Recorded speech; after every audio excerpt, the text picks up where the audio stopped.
Barquero est tourné en 1970 par Gordon Douglas. Initialement, ce n'était d'ailleurs pas lui qui devait réaliser le film, c'était Robert Sparr.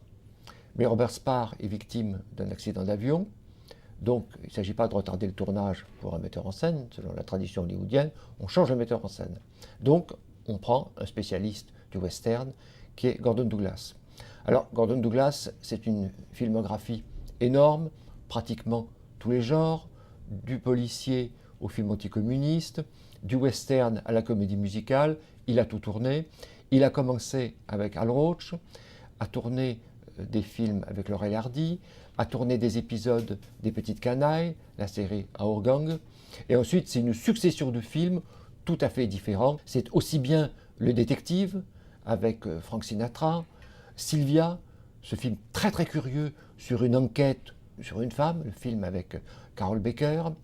C'est naturellement La Maîtresse de fer, qui est un très très grand western avec Alan Ladd et Virginia Mayo.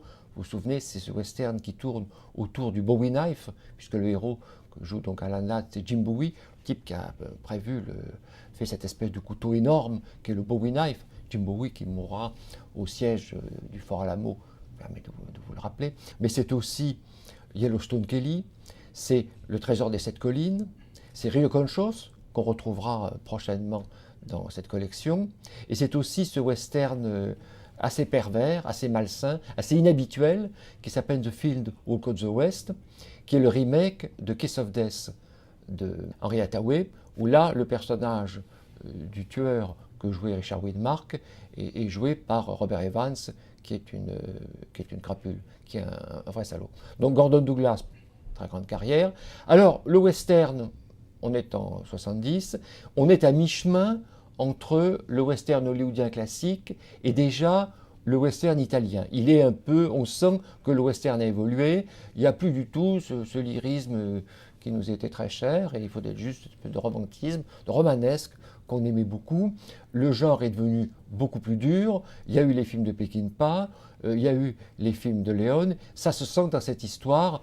Donc vous avez deux communautés, vous avez ce passeur que joue Lee Van Cleef, et vous avez cette étendue d'eau qui est entre les deux. D'ailleurs, le simple fait qu'au lieu d'avoir Gary Cooper, Joel McCrea, Clark Gable, Randolph Scott, même Audie Murphy, des acteurs comme ça, on est Lee Van Cleef, ça donne tout de même une idée que le western n'est plus comme avant. Donc le western est en pleine mutation, et on a Lee Van Cleef en vedette. Lee Van Cleef a fait la Seconde Guerre mondiale comme démineur, rien ne le destinait théoriquement au cinéma, il y arrive tout de même, il y arrive par des petits rôles.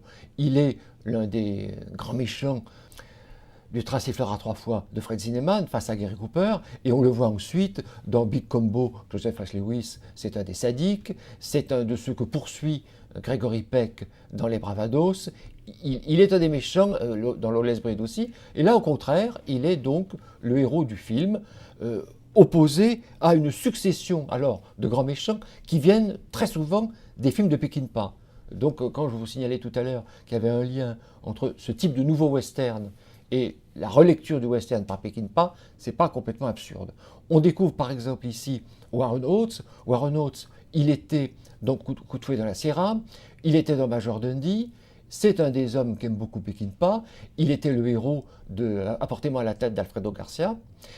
On voit aussi John Davis Chandler. John Davis Chandler, c'est celui qui a une tête comme ça, qui a l'air tout de même très très inquiétant.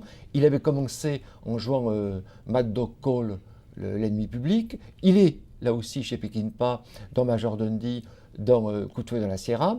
Et il y a même, on ne va pas quitter Coup de fouet dans la Sierra, puisqu'il y a même Mariette Hartley, qui était la jeune héroïne de Coup de fouet dans la Sierra. Donc on sent que le western ne va plus être la même comme avant. Il va devenir plus violent, plus rugueux, à l'image de ce héros qu'est Lee Van Cleef. Ce sont derrière les années, on va voir arriver deux héros de western complètement différents, qui sont Lee Van Cleef et Charles Bronson. Avant, on les cantonnait dans des petits rôles de type violent, de type antipathique, avec une sale gueule. Maintenant, sont devenus les héros du western. Ben ça, c'est Barquero.